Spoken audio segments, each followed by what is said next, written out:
Hello, good morning students. Today we will discuss about the topics in the current electricity, and the topics are Kirchhoff's law, Wheatstone bridge, meter bridge with their applications, and potentiometer with their applications. Now first we discuss about Kirchhoff's laws. So in 1842 the time span of Kirchhoff was 1824 to 1887, and his full name was Gustav Robert Kirchhoff. He was a German scientist, so he gave two laws in the current electricity which are useful for calculation in the multi-loop circuits. We have to calculate their current, etc. Okay, so he announced two laws. First law, Kirchhoff's first law, it is better known as a junction rule, and it is a statement of charge.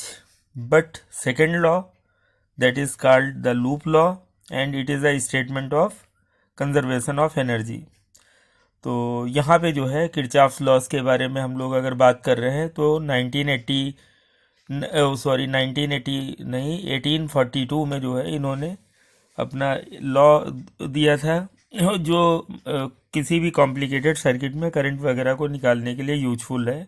ये एक German scientist थे और इनका पूरा नाम जो है गुस्तावा Robert Kirchhoff था, और इनका जो पहला लॉ है वो जंक्शन लॉ के रूप में फेमस हुआ, जिसको हम कह सकते हैं कि law of conservation of charge के बारे में अनाउंस करता है।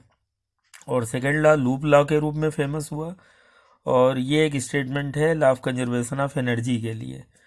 तो फिर अब हम पहले लॉ पे आते हैं, फर्स्ट लॉ या जंक्शन लॉ, वो क्या कहता है। तो देखें, इसमें खास बात यह है कि जंक्शन पे, जैसा कि आप यहाँ देख पा रहे हैं कि जंक्शन पॉइंट पे मिलने वाली जो करेंट्स हैं उनका एल्जेब्रिक सम देखा जाता है, और वो एल्जेब्रिक सम जो है वो जीरो के इक्वल कहा जाता है।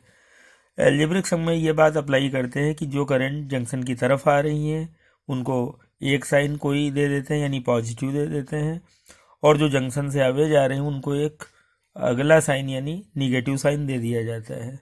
तो इस तरीके से अगर हम देखें तो ये लॉ ये कहता है the algebraic sum of currents meeting at a junction in a circuit is zero, यानी जंक्शन पे मिलने वाली सारी करंट्स का एल्जेब्रिक सम जो होता है वो जीरो होता है।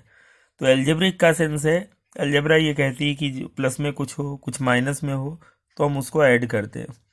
तो यहाँ देखें, जैसे I1 I2 और I3, these are the currents coming toward the junction, and I4 is shown here, it is away from the junction.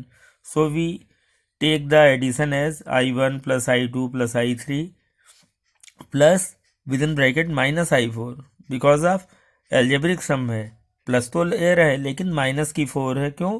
क्योंकि I4 जो है वो अपोजिट डायरेक्शन की है और इज इक्वल टू जीरो। तो अगली लाइन में I4 को उधर ले जाएं तो I1 plus I2 plus I3 is equals to I4। मतलब इसको ऐसे भी इस लॉ को कह सकते हैं कि the sum of currents coming toward the junction is equals to the sum of currents going away from the junction. Coming toward the junction में कौन है, जैसे I1 plus I2 plus I3, और अवे में कौन सी है, जैसे कि I4 वगैरह है। ठीक है, तो ये स्टेटमेंट जो है वो law of conservation of charge को होल्ड करता है, क्योंकि करंट का सम आने वाली इज इक्वल टू करंट का सम जाने वाली का मतलब है कि वो चार्ज को करंट जो है वो चार्ज को रिस्पॉन्ड करती है। अब सेकंड लॉ की बात हम लोग करते हैं, इसको लूप लॉ भी कहते हैं। तो कहा जाएगा कि in any closed mesh of an electric circuit the algebraic sum of the products of currents and resistances of various branches of mesh is equal to the algebraic sum of the EMF of the mesh। Short भाषा में ये समझें तो हम कहेंगे कि कोई भी जो लूप हम कंसीडर करते हैं वहाँ पे करंट और रेजिस्टेंस का प्रोडक्ट हम लेंगे I और R का, और ऐसे जितने भी मिलेंगे उस लूप में उन सब का क्या कर लेंगे, अलजेब्रिक सम कर लेंगे वो एक साइड, यानी sigma IR is one side, और इज इक्वल टू ऐसे उस लूप में देखेंगे कि हमको जो सेल मिले हैं लगे हुए उनका EMF अपना होगा, तो कोई पॉजिटिव होगा कोई निगेटिव होगा, तो उनका अलजेब्रिक सम ले लेंगे, वो सिग्मा ई कहलाएगा। इसका मतलब ये जब रूल लागू करेंगे तो एक तरफ सिग्मा आई आर और एक तरफ सिग्मा ई के रूप में लिखेंगे। अब बात यहाँ ये आती है कि आई आर कब पॉजिटिव लें कब निगेटिव लें। ठीक है, ऐसे ई की वैल्यू कब पॉजिटिव ली जाए कब निगेटिव ली जाए। मान ले एक लूप में 2 सेल लगे हुए हैं, तो कब E1 प्लस E2 हो सकता है, कब E1 माइनस E2 हो सकता है, या फिर कब E2 माइनस E1 हो सकता है। ऐसी बातों के लिए हमें थोड़ा यहाँ पे कंसीडर करना पड़ेगा। तो for that on the next page we have shown these problems there. उसमें सीधा सा मतलब वहाँ पे ये हमने शो करा हुआ है। हमने क्या, जो कि रूलिंग है उसी मुताबिक हम लोग चलते हैं। वहाँ पे रूलिंग में ये शो किया गया है कि किसी भी क्लोज लूप में हम एक डायरेक्शन देते हैं, चाहे हम एंटी क्लॉकवाइज दें चाहे क्लॉकवाइज दें, ये अपनी विल पे है। और जैसी भी हम डायरेक्शन कंसीडर करें, ये पूरी तरीके से हम फ्री हैं उस डायरेक्शन के लिए। हम एंटी क्लॉक या क्लॉक कोई भी मान सकते हैं। तो ठीक है, हम मान ले कि एंटी क्लॉक हमने माना, तो अगर उस डायरेक्शन को करंट फॉलो करेगी तो वहाँ पे आई और आर वाला प्रोडक्ट पॉजिटिव चलेगा, और जहाँ फॉलो नहीं करेगी यानी अपोजिशन जहाँ पे दिखेगा वहाँ आई और आर वाला प्रोडक्ट निगेटिव चलेगा। ठीक इसी तरीके से इज इक्वल टू में सेल की बात है। तो सेल में क्या करेंगे कि अगर हमने जो रोटेशन जो माना है एंटी क्लॉक जैसा कह रहे हैं हम, मान लें कि सेल के निगेटिव से पॉजिटिव प्लेट की तरफ ही ये क्रॉस कर रहा है, यानी पॉजिटिव के अवे, तो वहाँ पे ई प्लस में लिया जाएगा। अगर ये निगेटिव के अवे हो तो वहाँ पे ये ई माइनस का लिया जाएगा। इस तरीके से देखें हम यहाँ पे क्लियर कर रहे हैं।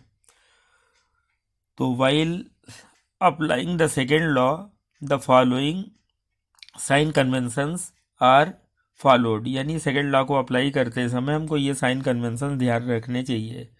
एक तो है if an EMF is traversed in the direction of negative to the positive terminal, यानी ईएमएफ किधर से किधर पार कर रहा हो, निगेटिव से पॉजिटिव प्लेट की तरफ को पार करता हुआ जा रहा हो किसी सेल में, then EMF is taken as positive. और and if it traverse in the opposite direction, यानी अगर मान ले इससे उल्टा होता पॉजिटिव से निगेटिव यानी निगेटिव के अवे जा रहा है, तो EMF is taken with negative sign. मतलब सीधा है कि अगर ये पॉजिटिव प्लेट के अवे जा रहा है तो ई को प्लस में ले, और अगर निगेटिव प्लेट के अवे जा रहा है तो ई को माइनस में ले। सीधी सीधी सी बात है। इसको हमने एग्जाम्पल 1 में और 2 में इस चीज़ को एक क्लॉकवाइज के तहत दिखाया है, और एग्जाम्पल 3 और 4 में हमने इसको अपने जो मोमेंट है डायरेक्शन वो हमने एंटी क्लॉकवाइज लेके इसको दर्शाया है। देखें एग्जाम्पल 1 में जैसा कि हमने दिखाया है रोटेशन क्लॉकवाइज, तो वो पॉजिटिव प्लेट के अवे है, तो ठीक है पॉजिटिव के अवे है तो ई प्लस का हो गया। सेकेंड एग्जाम्पल में देखिए निगेटिव प्लेट के अवे है, इसलिए यहाँ निगेटिव हो गया। और थर्ड एग्जाम्पल में हम कहना ये चाह रहे हैं कि सेल वैसे ही था, हम एंटी क्लॉक ले लेते, अगर हम क्लॉक ना लेते तो हमें ई यहाँ निगेटिव कहना पड़ता है क्योंकि निगेटिव के अवे है, और ई यहाँ हमें पॉजिटिव कहना पड़ता है क्योंकि ये पॉजिटिव के अवे है। तो ई पे हम लोगों को ये रूल अप्लाई करना होता है। ठीक उसी तरीके से अब अगर हम आई आर के बारे में देखें तो if it traverse in the direction of current then I R is positive, यानी अगर हम उसी डायरेक्शन में फॉलो कर रहे हैं जिधर करेंट है, then I R product is taken with positive sign. जैसे कि यहाँ देखें करेंट हमसे लेफ़्ट टू राइट जा रही है, और हमने जो डायरेक्शन ली है क्लॉकवाइज वो भी हमसे लेफ़्ट टू राइट है, यानी ये फॉलो करा रहा है। तो आई और आर का प्रोडक्ट यहाँ आई आर पॉजिटिव हो जाएगा। ठीक है, और अब सेकेंड एग्जाम्पल में हमने इस चीज़ को रिवर्स करके दिखा दिया रिवर्टिंग में, तो यहाँ पे ये निगेटिव हो गया। अब बात ये आती है कि किरचॉफ्स लॉ को अगर हम किसी एप्लीकेशन में अप्लाई करें तो फिर ये कैसे अप्लाइड होगा। तो सिंपल है, अगर आपने वो रूल पिछले पेज वाले ध्यान दे लिए हैं तो अब आपको इसमें कोई प्रॉब्लम नहीं होगी। तो now application of Kirchhoff second law, तो देखें इसके लिए भाई हमने कोई एक लूप कंसीडर करना पड़ेगा। तो एक सर्किट ले लिया यहाँ पे देख लें आप, एक तो है हमारे पास ई वो एफ ए डी ई, एक ये लूप है ऊपर का, लूप नंबर 1 कह दिया, और एक ए बी सी डी ए वाला, ए बी सी डी ए वाला है, ये सेकंड लूप है, लूप नंबर 2 कह दिया। ऊपर में हमने एक सेल लगाया है E1 जिससे करंट मिल रही है I1, और वहाँ पे एक रेजिस्टेंस है R1। दूसरी ब्रांच में हमने एक सेल E2 देखा, यहाँ पे करंट उससे I2 मिल रही है, और इस ब्रांच में रेजिस्टेंस है R2। और तीसरी ब्रांच BC में हमने सिर्फ एक रेजिस्टेंस ले रखा है R3। और यहाँ पे देखें ज़रा करंट का एनालिसिस कैसे कहेंगे। पहले सेल से आने वाली I1 और दूसरे सेल से आने वाली I2 सेल की पॉजिटिव प्लेट से निकलेंगी और ये आगे बढ़ेंगी ए वाले पॉइंट की तरफ, यानी ए एज ए जंक्शन काम करेगा। तो sum of currents coming toward the junction ये हो गई I1 plus I2, and the current going away from the junction ये आ गई ए से बी की तरफ वाली I3।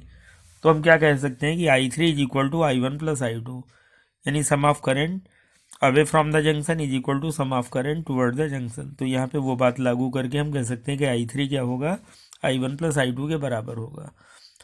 और इस तरीके से अगर अब हम अपनी बात को आगे बढ़ाते हैं तो applying Kirchhoff second rule in the mesh number 1, और मेश 1 को पढ़ेंगे कैसे, अगर ए से शुरू कर रहे हैं तो ए पे ही एंड करेंगे, जैसे ADEFA, क्योंकि क्लोज्ड लूप बोले जाते हैं, तो ए से शुरू करें तो ए पे ही एंड करें। तो इन द मेश नंबर 1 यानी उसमें हम अप्लाई कर दें किसमें, ADEFA में। तो देखें हमने डायरेक्शन कोई माननी थी तो हमने एंटी क्लॉकवाइज ले ली, चाहे तो आप क्लॉकवाइज ले सकते हैं, जो अभी पिछले पेज पे हमने रूलिंग बताई है आप उसके हिसाब से चलें। तो ठीक है, देखें एंटी क्लॉकवाइज हमने डायरेक्शन ले लिया। अब एंटी क्लॉक का मतलब है कि ये डायरेक्शन राइट टू लेफ्ट है, और करंट I1 भी क्या है, राइट टू लेफ्ट है। इसका मतलब IR पॉजिटिव रहेगा, I1 R1 पॉजिटिव। अब जरा टर्न करके आ गए नंबर जो सेकंड है आर्म यानी AD वाली साइड में, तो हम तो लेफ्ट टू राइट जा रहे हैं टर्न करके, और करंट जो है उल्टा आ रही है, I2 वाली देखें राइट टू लेफ्ट आ रही है। तो हमारी टर्निंग के ये अपोजिशन में है, यानी I2 R2 निगेटिव हो जाएगा। और देखें यही इक्वेशन 1 में देखें I1 R1 minus I2 R2 is equal to E1 minus E2 क्यों हुआ, देखें इसमें E1 पे ध्यान दें, पॉजिटिव प्लेट के अवे है हमारी डायरेक्शन ट्रेवर्स की, हमने जो 1 नंबर बनाया है वो फ्रॉम राइट टू लेफ्ट है एंटी क्लॉकवाइज, ये पॉजिटिव के अवे है यानी E1 पॉजिटिव हो गया। और सेल E2 पे देखें ये लेफ्ट टू राइट मूव कर रहा है, हमारा जो ओरिएंटेशन है लेफ्ट टू राइट, तो लेफ्ट टू राइट का मतलब निगेटिव प्लेट के अवे जा रहा है, तो E2 निगेटिव हो गया, तभी ये लिखा E1 minus E2। This is the equation 1। Now we apply Kirchhoff second law in the mesh number 2, जैसे ABCDA ये मेश है, ABCDA मेश नंबर 2। तो इसमें अब अप्लाई कर दें हम लोग। तो जब हम इसमें अप्लाई करेंगे तो ज़रा देख लें, इसमें अप्लाई करने पे हमने एंटी क्लॉक यहाँ भी डायरेक्शन ली, यहाँ फ्री है चाहे तो क्लॉकवाइज डायरेक्शन ले सकते थे। तो इसमें देखें हम अप्लाई करते हैं, तो देखें हमने एंटी क्लॉक जब लिया है तो हम राइट टू लेफ्ट मूव कर रहे हैं, और करंट I2 क्या है वो भी राइट टू लेफ्ट ही है, यानी I2 R2 का प्रोडक्ट जो है पॉजिटिव रहेगा। और जरा हम घूम के थर्ड वाली आर्म नीचे वाली में, कौन सी, BC वाली में जब आ गए तो देखें क्या हुआ, हम जा रहे हैं लेफ़्ट टू राइट और BC में करंट भी है लेफ़्ट टू राइट, यानी ये फॉलो कर रहा है। तो I2 R2 भी पॉजिटिव और I3 R3 भी पॉजिटिव। और जरा सेल का विचार कर लें तो AD वाले आर्म में एक सेल है बीच में सिर्फ, और यहाँ हम पॉजिटिव के अवे जा रहे हैं तो E2 पॉजिटिव रहेगा, और बाकी यहाँ कोई सेल है ही नहीं। हाँ एक बात और ध्यान दे लें कि अगर ABCDA में कोई भी सेल ना होता, ABCDA में अगर कोई भी सेल ना होता तो यहाँ पे इज इक्वल टू में हम 0 लिखते, सेल है तो उसकी वैल्यू रखनी पड़ती है। तो देखें कैसे इक्वेशन बनी, I2 R2 plus I3 R3, ये रहा I2 R2 plus I3 R3 is equal to E2। तो I3 की वैल्यू हमने अभी बताई थी आपको कि I1 प्लस I2 हो सकती है, उसको पुट कर दिया तो हमारे पास इक्वेशन बन गया I2 R2 plus I1 plus I2 और होल ब्रैकेट के बाहर R3 लग गया is equal to E2। This is equation second. तो now solving equation first and second we can calculate the value of unknown current etcetera, यानी 1 और 2 जैसी equation बन जाती हैं अपने पास, और फिर हम इनको जो है सॉल्व कर लेते हैं सिंपल, जैसे कि अलजेब्रा की इक्वेशंस हम लोग मैथ्स में सॉल्व करते रहते हैं लीनियर इक्वेशंस, वैसे हम इनको सॉल्व कर लिया करते हैं। तो इससे अननोन वैल्यू जो भी होगी करंट वगैरह की वो हम निकाल पाते हैं। फिर उसके बाद बात आती है व्हीट स्टोन ब्रिज की। तो व्हीट स्टोन ब्रिज एक्चुअली क्या है, व्हीट से कोई लेना देना नहीं है। व्हीट स्टोन ब्रिज एक्चुअली जो है वो wheat stone sir Charles wheat stone हुए हैं, ब्रिटेन में, ब्रिटिश थे ये। तो इनके द्वारा ये एक ब्रिज सुझाया गया हुआ है जो 4 रेजिस्टेंस का एक कलेक्शन है। और बैलेंस पोजीशन में हम कहते हैं कि अगर डायगनल में कोई अगर एक वो गैल्वेनोमीटर लगाया गया तो उसमें कोई करंट पास नहीं करती है। वो इस थीम पे आधारित है। लेकिन बड़ी बात यहाँ थोड़ी ये ध्यान देने की है कि किरचॉफ के थ्रू जो है डायरेक्टली इन्होंने इसको नहीं फ्रेम किया था, ना इन्होंने बताया था, ठीक है। तो पहले जो है इसको फ्रेम किया था या बनाया था, वो नाम आ जाता है अ,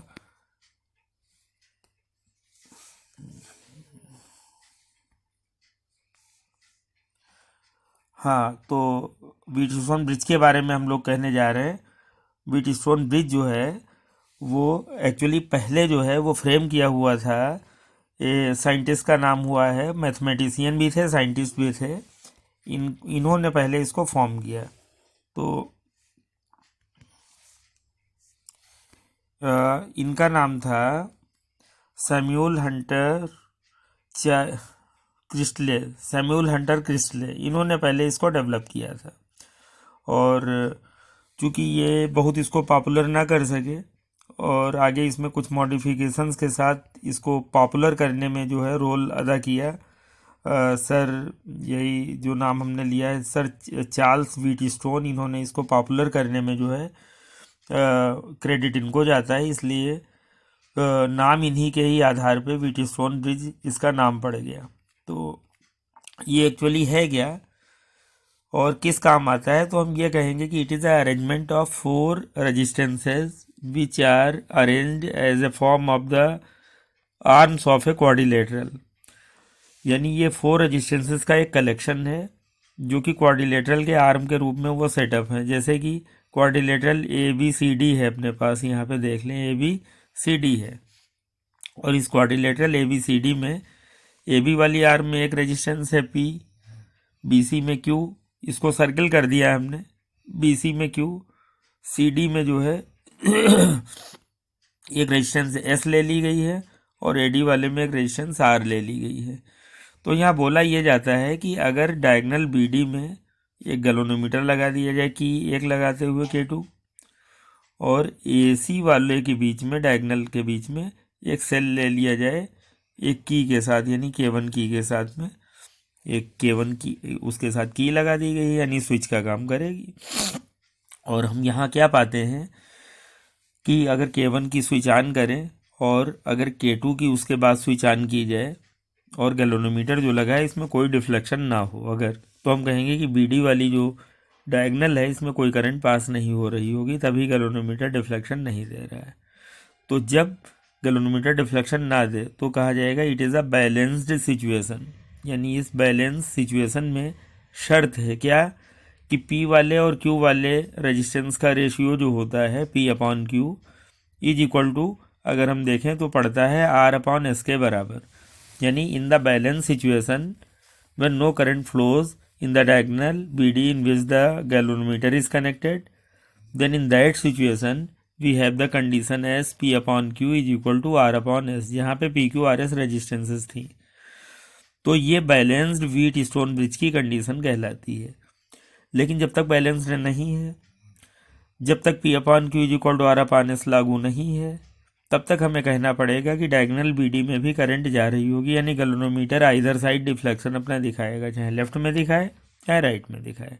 लेकिन जब ये कोई डिफ्लेक्शन ना दिखाए, अपनी सीधी इसकी निडल जैसे रुकती है पॉइंटर वैसे रुका रहे, इसका मतलब इसने कोई डिफ्लेक्शन नहीं दिखाया, तो गैल्वेनोमीटर में कोई करंट नहीं आई है।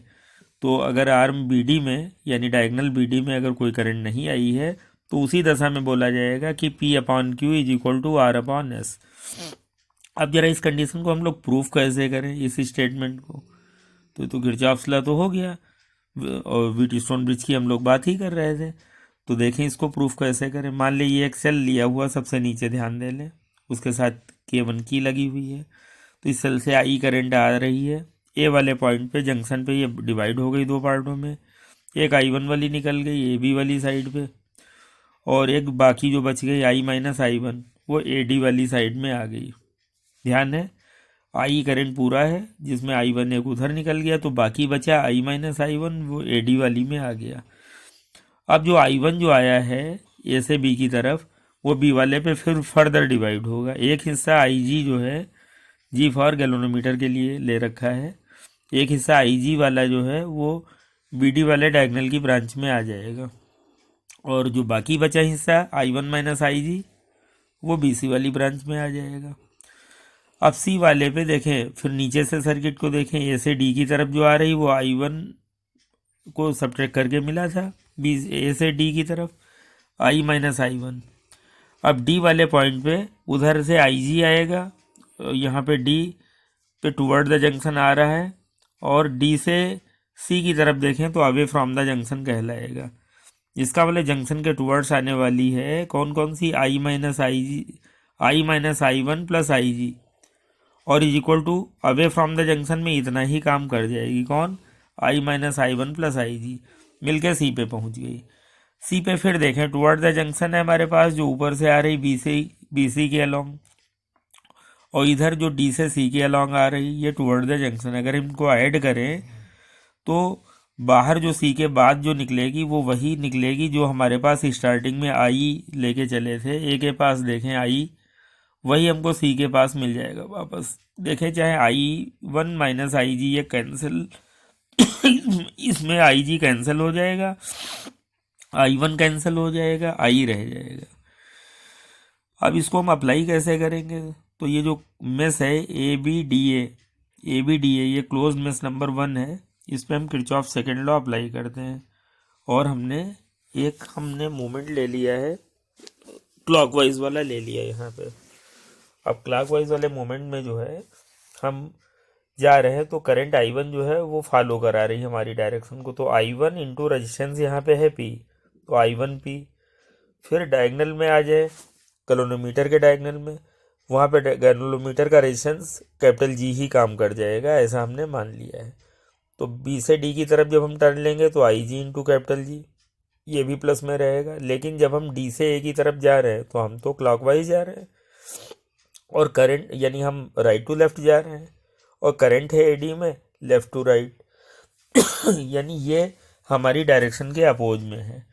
तो I minus I one into R वाला ये निगेटिव ले लिया जाएगा। तो देखें यहाँ इक्वेशन में I one P plus I G capital G minus देखें ले लिया I minus I one into R, और इज इक्वल टू इस लूप में ए बी डी ए में कोई भी सेल नहीं है बी डी ए में, तो इज इक्वल टू में क्या चलेगा, 0। But in the balance situation हमें मालूम है कि आई जी जो है वो 0 होगी। अगर बैलेंसिंग की बात करें तो आई जी 0 होगा, यानी गैल्वेनोमीटर में कोई करंट नहीं पास करेगी, तो आई जी को 0 इसमें रख दें, तो हमारे पास आया जाएगा आई वन पी और minus I minus I one, और बाहर आर इज इक्वल टू 0, या फिर लेफ्ट और राइट कर लें इधर उधर, तो I one P is equal to I minus I one, और ब्रैकेट के बाहर कैपिटल आर हो गया। ये इक्वेशन 1 हो गई, ठीक है। अब यही किरचॉफ सेकेंड लॉ जो है मेस नंबर 2 में अप्लाई करें। 2 का मतलब है in mesh B C D B में, बी से शुरू करें तो बी पे एंड करें, बी सी डी बी में। तो ये देखें इसमें अब डायरेक्शन फिर हमने चाहे तो एंटी क्लॉक ले सकते थे, चाहे तो क्लॉक ले ले, तो हमने क्लॉकवाइज इसमें भी लिया है, यानी हम फ्रॉम लेफ़्ट टू राइट जा रहे हैं। तो देखें बी सी इसको फॉलो करा रहा है, वो भी लेफ़्ट टू राइट यानी उसी के अलॉन्ग है, तो I one minus I G into Q ये पॉजिटिव रहेगा। और इधर देखें एस के अलॉन्ग में जब हम सी डी वाले में जा रहे हैं, हम सी से डी की तरफ जा रहे हैं टर्न करते हुए क्लॉकवाइज में, लेकिन करंट है उल्टा डी से सी की तरफ, तो यहाँ आई minus I one plus I जी के साथ में एस जो है इंटू ये निगेटिव चला जाएगा। और फिर हम वापस जाएंगे गैल्वेनोमीटर की तरफ वाले में, हम तो क्लॉकवाइज हैं, लेकिन गैल्वेनोमीटर वाले में बी से डी की तरफ करंट है, तो ये भी अपोज करेगी, तो आई जी और कैपिटल जी का मल्टीप्लाई जो है ये भी निगेटिव रहेगा। तो ज़रा देख लें इक्वेशन में, ये I one minus I G into Q रहा, और minus I one plus I G into S रहा, और गैल्वेनोमीटर वाला भी minus I G into capital G वो भी निगेटिव रहा, इज इक्वल टू 0।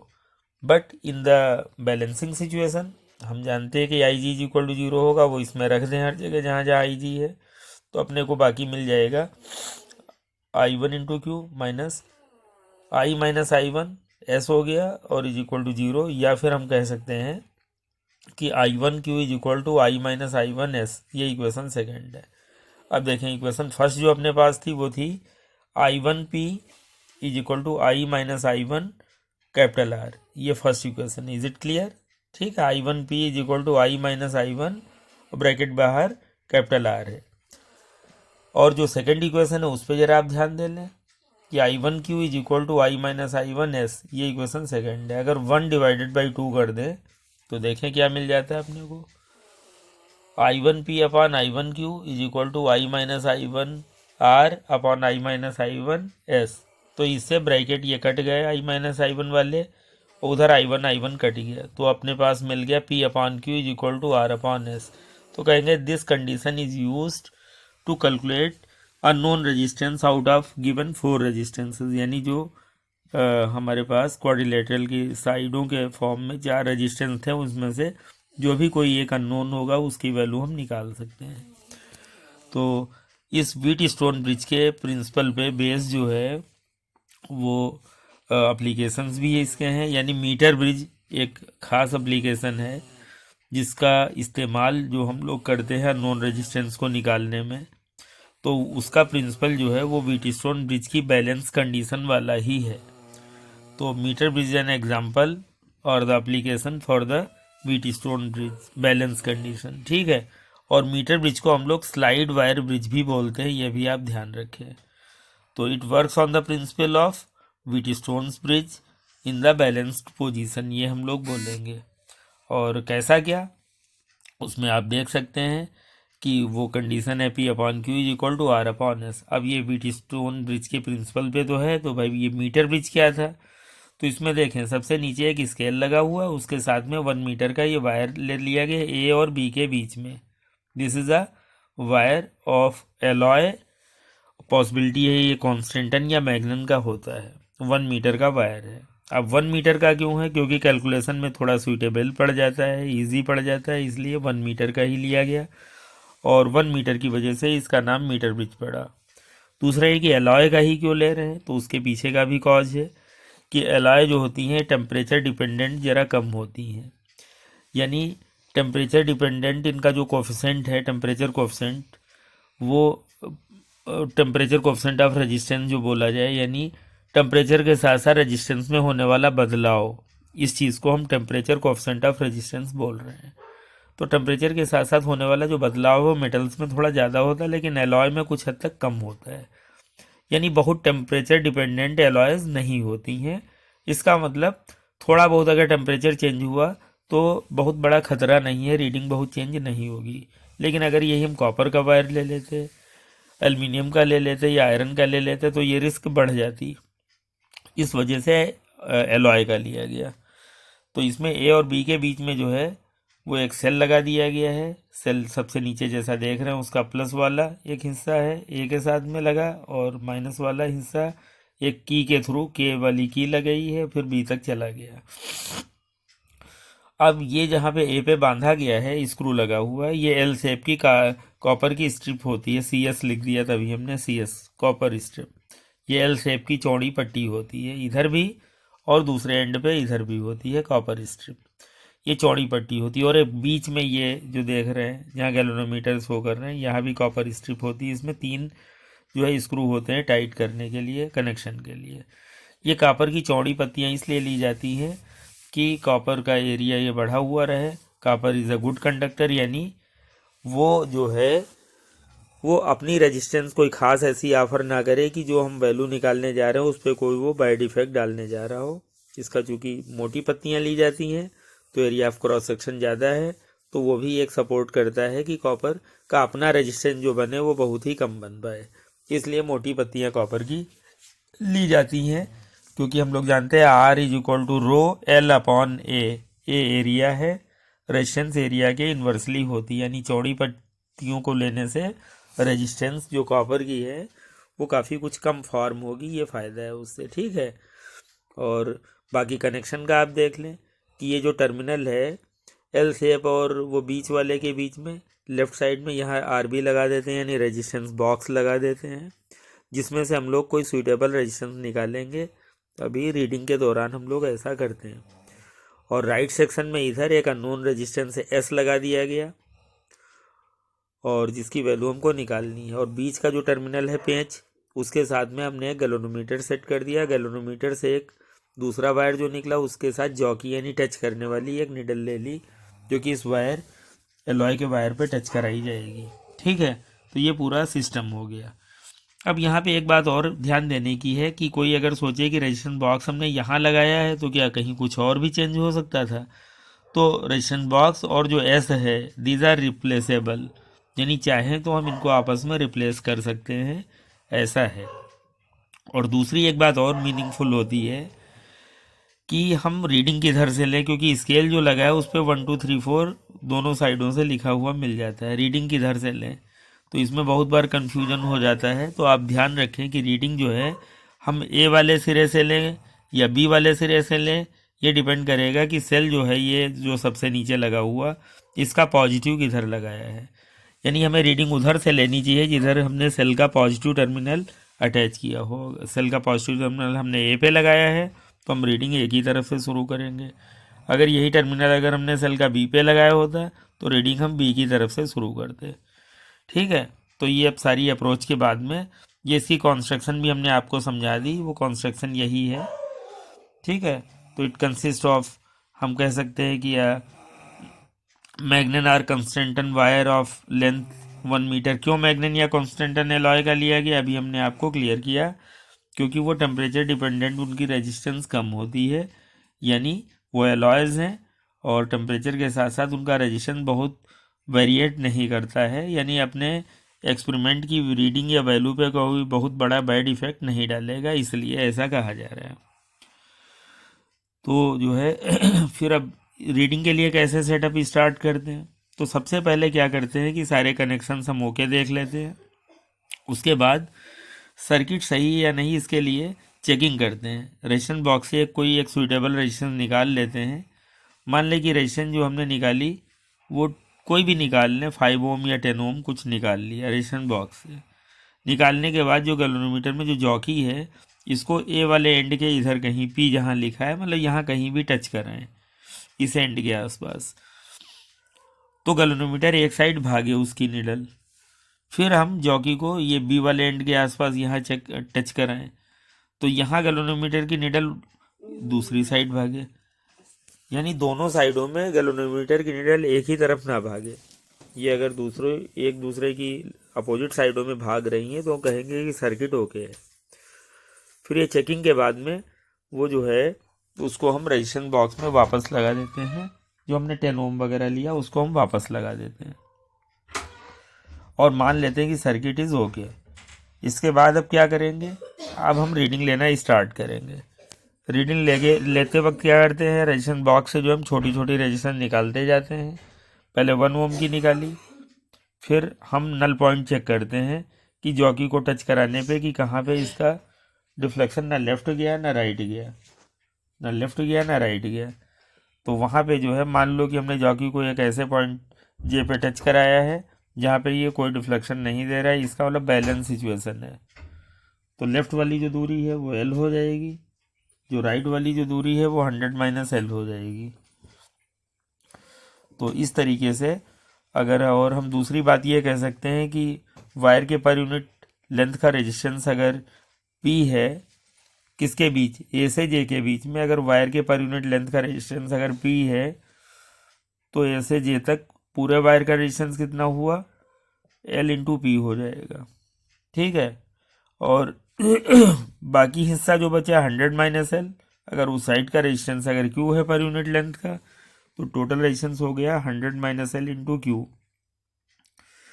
तो ये पी अपॉन क्यू का काम करेगा, जॉकी पे लेफ्ट और राइट का हिस्सा, is equal to R upon S में रेजिस्टेंस बॉक्स आर का काम करेगा और अननोन रेजिस्टेंस एस का काम करेगा। तो देखें यहाँ 4 में से हमको 3 चीज़ें मालूम है। पी अपॉन क्यू में ये वाला हिस्सा वायर का लेंथ मालूम है, नल पॉइंट जहाँ पे मिलेगा मान लो जहाँ पे भी मिला, और रेजिस्टेंस बॉक्स से हमने 1 ओम की रेजिस्टेंस निकाली वो मालूम है, एस निकल आएगा। तो तभी हम लोग ये फार्मूला लगा लेते हैं कि P upon Q equal to R upon S में एस निकालने के लिए S is equal to R Q upon P. Okay.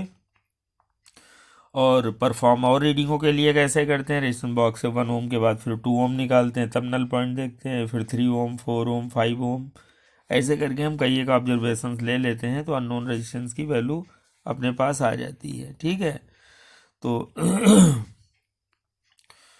और इस तरीके से अपने पास ये फार्मूला लग जाएगा। वही P upon Q equal to R upon S में P वाले हिस्से का LR हो गया, Q वाले हिस्से का 100 minus L into small r हो गया, और R अपान एस, तो यहाँ से हम S की वैल्यू निकाल पाते हैं। और हमें ये ध्यान देना चाहिए कि जो R और S है वो शुड बी नियरली इक्वल होनी चाहिए, और ब्रिज काफ़ी सेंसिटिव रहेगा, यानी अच्छी अप्रोच या अच्छी रीडिंग देगा। अगर हमें नल पॉइंट जो है वो मिडल के आसपास में मिले तो सबसे अच्छी वो सेंसिटिव ब्रिज की सिचुएशन कहलाएगी, और रीडिंग जो है बहुत ही ऑनेस्ट और सुइटेबल कहलाएगी। तो कोशिश ये करनी चाहिए कि बीच का पॉइंट 50 सेंटीमीटर पे है, तो हमें 40 से 60 सेंटीमीटर के बीच में कोशिश करनी चाहिए कि नल पॉइंट हमें मिलता रहे, तो ज़्यादा अच्छा होता है। सारी रीडिंगों का तो नहीं, लेकिन कुछ रीडिंगों का नल पॉइंट हमको इनके बीच में तो मिल ही जाना चाहिए, ऐसा ज़रूरी है, ताकि सेंसिटिविटी भी ब्रिज की बनी रहे, और उससे जो रिजल्ट्स हैं दो should be more fruitful, more honest result should be there. ठीक है ये। और फिर पोटेंशियोमीटर की हम लोग बात कर लें। पोटेंशियोमीटर जो है वो व्हीटस्टोन ब्रिज पे बेस्ड तो नहीं है, लेकिन ये ज़रूर हमको लोग कह सकते हैं there is a drop in the potential with the length of the wire, यानी वायर की लंबाई के साथ साथ जैसे हम बढ़ते हैं, यानी पॉजिटिव एंड से निगेटिव एंड की तरफ जैसे जैसे आए, तो पोटेंशियल ड्रॉप होता जाता है। तो V is proportional to L हम लोग बोलते हैं। प्रोपोर्शनलिटी हटा के K लिख देते हैं, V is equal to KL बोलना पड़ता है, जहाँ पे K जो होता है वो पोटेंशियल ग्रेडियंट होता है। ठीक है, तो पोटेंशियल ग्रेडियंट होता है, यानी एक अच्छे पोटेंशियोमीटर या उससे रीडिंग लेने के लिए K की वैल्यू लेस होनी चाहिए, क्योंकि V is equal to KL बोला है, तो K आ जाएगा V बाई एल। K आया V अपॉन L, तो L के हिसाब से देखा जाए तो कोई K इन्वर्सली प्रोपोर्शनल है, और पोटेंशियोमीटर की सेंसिटिविटी के लिए बोला जाता है कि K की वैल्यू जितनी कम हो उतना ही अच्छा, तो K को कम रखने के लिए L हमारे पास बड़ा होना चाहिए। तो तभी पोटेंशियोमीटर में क्या करते हैं कि लगा के 4 मीटर से लेकर 10 मीटर की लेंथ वाले भी ये पोटेंशियोमीटर आते हैं। तो अगर 4 के कंपेयर में अगर हमारे पास 10 मीटर की लेंथ वाला है, तो हम कहेंगे वो और ज़्यादा सेंसिटिव होगा, वो हमारे लिए रिजल्ट ज़्यादा अच्छे देगा। अच्छा, फिर ये है कि पोटेंशियोमीटर का अपना रोल क्या है, वर्क क्या है, तो इसके खास दो रोल है। एक तो ये कि किन्हीं दिए हुए दो प्राइमरी सेलों के ईएमएफ को कंपेयर करते हैं इसकी मदद से, एक तो इसका ये रोल है। और दूसरा रोल इसका खास बड़ा ये है कि अगर दो सेलों में से एक सेल हम हटा दें, एक लगा रहने दें प्राइमरी सेल, और उसके साथ एक रेजिस्टेंस बॉक्स ले लें, तो इंटरनल रेजिस्टेंस उसकी निकाल सकते हैं, यानी इस काम ये आता है। खास इसके दो रोल हैं। हालांकि एक और भी हम लोग कह सकते हैं कि जो छोटी वैल्यू का रेजिस्टेंस अगर है, कैरी फॉस्टर ब्रिज एक बोला जाता है, वो इसका थोड़ा मॉडिफाइड रूप होता है। तो by the help of carry faster bridge की मदद से हम स्मॉल वैल्यू का कोई रेजिस्टेंस हो वो निकाल सकते हैं। कैरी फास्टर ब्रिज एक्चुअली क्या है, पोटेंशियोमीटर का थोड़ा करेक्टेड फॉर्म ही होता है, जो कि स्पेशली सीबीएसई के सिलेबस में आप लोगों को नहीं क्लास 12 में पढ़ने की आवश्यकता है, बट एक नॉलेज के लिए था कि कैरी फास्टर ब्रिज जो है वो छोटे स्मॉल रेजिस्टेंस की वैल्यू को निकालने में यूज होता है। अब पोटेंशियोमीटर की थोड़ी वर्किंग हम लोग समझ सकते हैं। To compare the EMF of two primary cells, इसके लिए हम लोग ये सेटअप तैयार कर लेते हैं जैसा कि यहाँ देख रहे हैं। एक जो है main source of battery capital E ले लिया गया है, जिसके साथ एक अमीटर लगा दिया गया है, एक रिहोस्टेट लगा हुआ है, एक की लगी हुई है, और इस सेल का प्लस वाला ए एंड पे ले आए हैं, और माइनस वाला रिहोस्टेट के थ्रू होता हुआ एक बी एंड पे आ गया। ठीक है, की के साथ में बी एंड पे आ गया। अब ए एंड पे ही क्या करते हैं, दो सेल लेते हैं प्राइमरी, एक लेक्लांसे सेल होता है, मान लो एक E1 है लेक्लांसे सेल का, और पोटेंसी ईएमएफ जो है वो E2 है, वो डेनियल सेल का। दो प्राइमरी सेल ले लिए गए, जिनके प्लस वाले ए पॉइंट से कनेक्टेड हैं। उनके माइनस वाले एक ऐसी की पे ले आते हैं जहाँ पे डबल वर्किंग की होती है, वो कि चाहे तो पहले सेल के साथ कनेक्शन लगाए यानी S1 के बीच में, और चाहे तो दूसरे सेल के साथ कनेक्शन उसका कर लें S2 के बीच में। तो वो एक कॉमन एक की का हिस्सा ही होता है। और जिसमें बीच वाले स्क्रू के साथ में गैल्वेनोमीटर लगा देते हैं और गैल्वेनोमीटर के दूसरे एंड से एक जॉकी का टच करने वाला हिस्सा टच रहता है। तो अब करते क्या है कि पहले मेन सप्लाई हम ऑन रखते हैं और S1 में की लगा दें चाहे S2 में की लगा दें, और देख लेते हैं कि गैल्वेनोमीटर डिफ्लेक्शन जो दोनों साइडों में दे रहा है या नहीं। इसके लिए पहले वायर पे और आखिरी वायर पे हम टच करा के देखते हैं। अगर गैल्वेनोमीटर एक ही तरफ भाग रहा है तो कहेंगे कि कहीं कुछ लूज है, और ये दोनों साइड भागे यानी इसका मतलब ब्रिज बैलेंस्ड है ये। तो पहले ये चेकिंग कर लेते हैं। आफ्टर दैट फिर हम रीडिंग लेना शुरू कर दें। रीडिंग लेते समय हम लोग क्या करेंगे कि पहले सेल E1 के लिए हम S1 में की लगा देंगे और नल पॉइंट हम देख लेंगे। और जो है नल पॉइंट हमको जहाँ पे मिलेगा वो L1 लेंथ कहलाएगी। तो E1 is equal to KL1 हो जाएगा यानी पहले सेल के साथ। फिर की S1 से हटा के हम S2 में लगा देंगे। अब नल पॉइंट फिर से देखेंगे, ये L2 लेंथ पे मिलेगा, KL2 बोला जाएगा। E2 is equal to KL2। फिर इन दोनों को हम डिवाइड करके, क्योंकि E1 है KL1 और E2 है KL2, इनको डिवाइड करके E1 upon E2 is equal to KL1 upon KL2, तो के कट जाएगा तो आ गया E1 upon E2 is equal to L1 upon L2। इस तरीके से एक रीडिंग का सेट आ गया। और फर्दर अलग रीडिंगों के लिए हम क्या करते हैं, थोड़ा थोड़ा रिहोस्टेट की वैल्यू को चेंज करते जाते हैं और अदर रीडिंग्स भी हम ऐसे लेते चले जाते हैं। ठीक है, तो more observations can be taken by changing the current by rheostat. Okay, और दूसरी बात ये नोट करने की है अपने पास ज़रूर कि ई जो है, जो main supply E, it should be greater than the auxiliary cell, यानी जो हमने सेल E1 E2 ले रखे हैं सपोर्ट में, जिनका EMF निकालना है, तो इनके कंपेयर में E1 E2 से बड़ा तो होना चाहिए। जो मेन बैटरी ई लगी हुई है वो ज़्यादा वैल्यू की इसके मुकाबले होनी चाहिए, नहीं तो नल पॉइंट नहीं मिलेगा।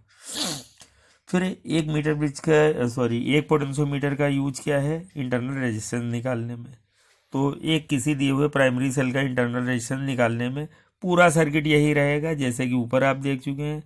बस बैटरी ई को चाहे तो ई ही लिखे रहते तो यहाँ लेकिन बी लिख दिया है, वो एक बहुत बड़ा इशू नहीं है, वो सब वही है, बस यहाँ पे थोड़ा मॉडिफिकेशन करने हैं। जो सेल E1 E2 है ये दो थे, इसमें एक ही रखें, एक सेल हटा दें, और जो एक सेल ई रखें उसके साथ में एक गैल्वेनोमीटर तक जो वायर जाए उसके बीच में लगा दें RB यानी रेजिस्टेंस बॉक्स लगा दें। ताकि अब क्या होगा कि पहले रेजिस्टेंस बॉक्स के साथ में जो की लगी हुई है K2, इसको पहले हटा देंगे। उस समय नल पॉइंट देखेंगे तो कहेंगे इस समय सेल जो है ओपन सर्किट में है, तो इस समय जो आएगा वो इसका EMF होगा। तो पहले नल पॉइंट देखें, कब मेन बैटरी को ऑन कर दें और K2 वाला की निकाले रखें। तो जहाँ पे नल पॉइंट मिले वो E is equal to KL1 हो जाएगा, E is equal to KL1 हो जाएगा। ठीक है, E is equal to KL1 जैसा कि इक्वेशन फर्स्ट में देखा। उसके तुरंत बाद हम क्या कर दें कि ये यहाँ पे रेजिस्टेंस बॉक्स के करीब में जो K2 है इसको अप्लाई कर दें और रेजिस्टेंस बॉक्स से कोई एक सुइटेबल रेजिस्टेंस निकाल लें, जैसे कि 1 ओम फिर 2 ओम ऐसे करेंगे। पहले 1 ओम निकाल लें और K2 को लगा दें। अब यानी अब ये सेल ओपन सर्किट में नहीं है, अब ये वर्किंग में आ गया। K2 को लगा दिया है और एक रेजिस्टेंस बॉक्स से रेजिस्टेंस भी निकाल ली, तो सेल अब क्लोज सर्किट में आ गया। तो इस समय नल पॉइंट देखेंगे तो वो नल पॉइंट L2 होगा, लेकिन वो EMF से रिलेटेड नहीं होगा, वो अब पोटेंशियल डिफरेंस से रिलेटेड हो जाएगा, क्योंकि सेल अब ओपन सर्किट में नहीं है, अब ये क्लोज्ड सर्किट में है। तो जब क्लोज सर्किट में होता है तो उसमें पोटेंशियल डिफरेंस बोला जाता है। तो V is equal to KL2 आ गया। अब अगर हम डिवाइड कर दें 1 को 2 से तो E upon V is equal to L1 upon L2 आ गया। और हम लोग जानते हैं इंटरनल रेजिस्टेंस का जो फार्मूला यूज करते हैं वो small r is equal to capital R E upon V minus 1।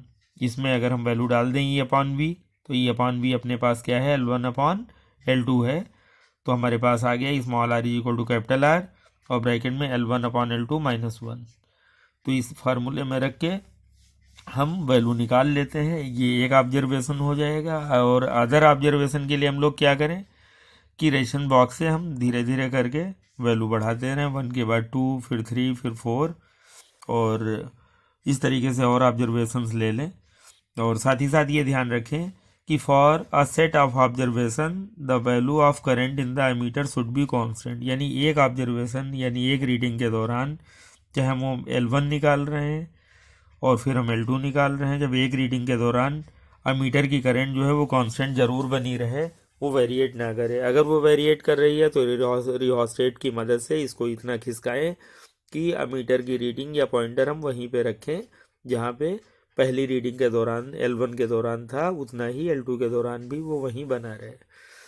हाँ, अदर सेट ऑफ रीडिंग के लिए आप फ्री है। जैसे कि पहला ऑब्जर्वेशन ले लिया, आप सेकंड निकाल रहे हैं, तो उस समय सोचें आप, तो आपका मन चाहे तो करंट को उसी जगह पे बनाए रखें, या आपका मन आप चाहे तो नई जगह पे कर सकते हैं। लेकिन हाँ, ये ज़रूर है कि सेकंड ऑब्जर्वेशन में भी बात वही लागू रहेगी कि जहाँ पे आपने L1 निकाला है उस समय अमीटर जितनी भी करंट शो कर रहा है, तो L2 निकालने के दौरान भी वो उतना ही शो करता रहे। उसमें बदलाव अगर हो रहे हैं तो रियोस्टेट की मदद से वो हम लोग संभाल लें। तो ये खास पॉइंट बताने का था।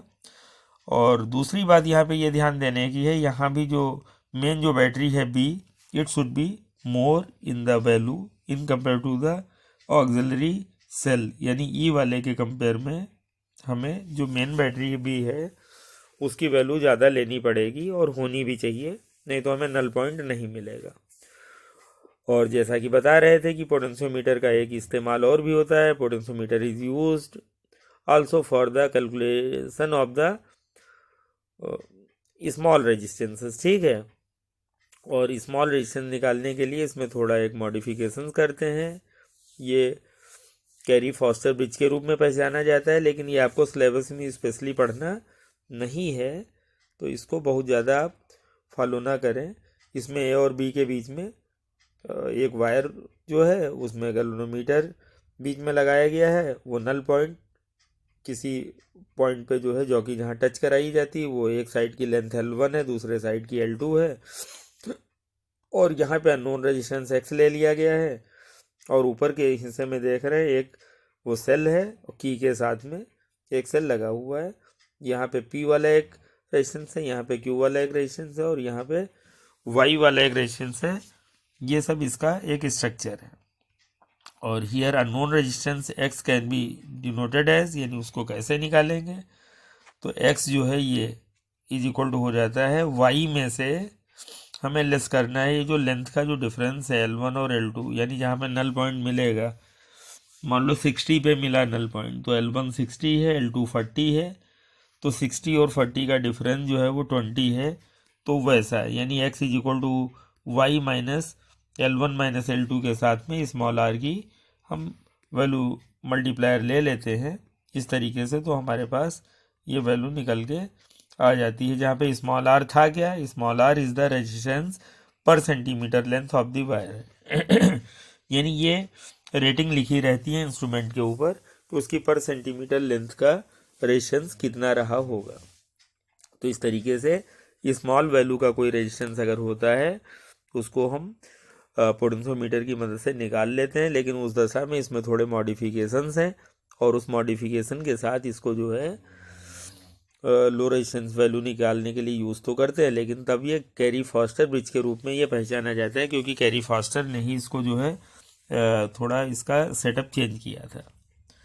तो इस तरीके से जो है आप इन मीटर ब्रिज और पोटेंशियोमीटर को ज़रूर अच्छे से देखें। ये दोनों पर्पज आपके सॉल्व करते हैं। एक तो ये आपका प्रैक्टिकल का हिस्सा भी है, और दूसरा ये कि ये बोर्ड के भी पॉइंट ऑफ व्यू से ये इम्पॉर्टेंट रहता है, क्योंकि बोर्ड में अक्सर इस पर कोई लॉन्ग क्वेश्चन ज़रूर पूछ लिया जाता है। तो ओके, आप इस चीज़ को एक बार रिवाइज करें, और आई होप कि आपको ये चीज़ें समझ में आ ही जाएंगी। और आप हमारे चैनल को लाइक और सब्सक्राइब करना ना भूलें, ताकि आप और जो भी नई बातें हम बताते हैं उनके साथ आप अपडेटेड रह सकें। Okay, thank you, have a nice day.